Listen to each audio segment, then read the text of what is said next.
ऐसी हॉलीवुड फिल्मों में कम ही होता है और जब भी होता है कमाल हो जाता है।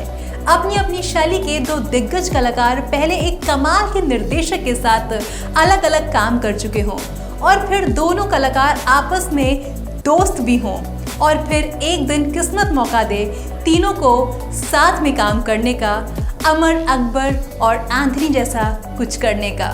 फिल्म डेडपूल एंड वुल्वरिन में शॉन लेवी, रियान रेनॉल्ड्स और ह्यू जैकमैन ने कुछ ऐसा ही करने की कोशिश की है और काफी हद तक वो ऐसा करने में कामयाब भी रहे हैं। अगर आपको ये मूवी देखनी है तो आपको किसी MCU का सिलेबस याद करके आने की बिल्कुल भी जरूरत नहीं है, क्योंकि इस फिल्म के ज्ञानचंद आपको सारी इंफॉर्मेशन A to Z देने वाले हैं।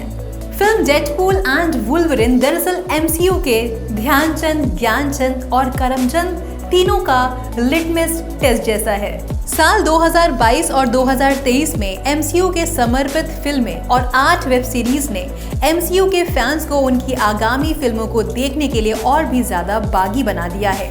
निर्देशन शॉन लेवी ने अपने पुराने दोस्त ह्यू जैकमैन को एक्समैन सीरीज की आखिरी फिल्म लोगन से उठाया और अपने कुछ ही साल पहले बने पक्के दोस्त रियान रेनॉल्ड्स को डेडपूल से अब इन दोनों की जोड़ी को बड़े पर्दे पर साथ में दिखाया है। फिल्म डेडपूल एंड वुल्वरिन को देखने के लिए आपको बस इतना समझना होगा कि टाइम वेरिएंस अथॉरिटी क्या है और मल्टीवर्स क्या है। अलग अलग कालखंडों और अलग अलग धरतियों पर हो रही घटनाओं पर नजर रखने वाली ये एजेंसी इस बार डेडपूल को पकड़ कर ले जाती है। डेडपूल को अलग अलग दुनियाओं में भटकना पड़ता है। डेडपूल को पता चलता है कि दुनिया बस 72 घंटों में खत्म होने वाली है।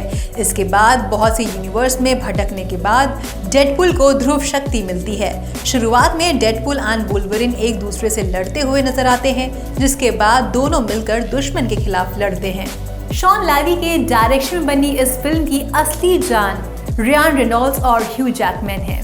दोनों ही पर्दे पर बड़े ही कमाल के दिखते हैं और दोनों के बीच जो फाइट सीक्वेंस है वो भी बहुत ही कमाल का है और मैं आपसे कह सकती हूँ कि मार्वल्स के फैंस के लिए ये मूवी किसी विजुअल ट्रीट से कम नहीं होगी। एक्टिंग के मामले में जहां रियान अपनी कॉमिक पंचलाइंस के चलते भारी पड़ते हैं, वहीं ह्यू जैकमैन गजब के हॉट दिखे हैं। जगह जगह गुदगुदाते डायलॉग्स के लिए भी इसे पूरे नंबर मिलते हैं। लेकिन फिल्म की सबसे बड़ी कमजोरी इसकी कहानी है जो बेदम सी दिखती है। इस फिल्म का जो फर्स्ट हाफ है वो कमाल का है। इसके साथ ही आपको डेडपूल एंड वुल्वरिन में कॉमेडी भी देखने को मिलेगी। कुल मिलाकर कहा जा सकता है कि ये जो मूवी है ये आपको कुर्सी से बांधकर आखिरी तक रखने में कामयाब रहती है।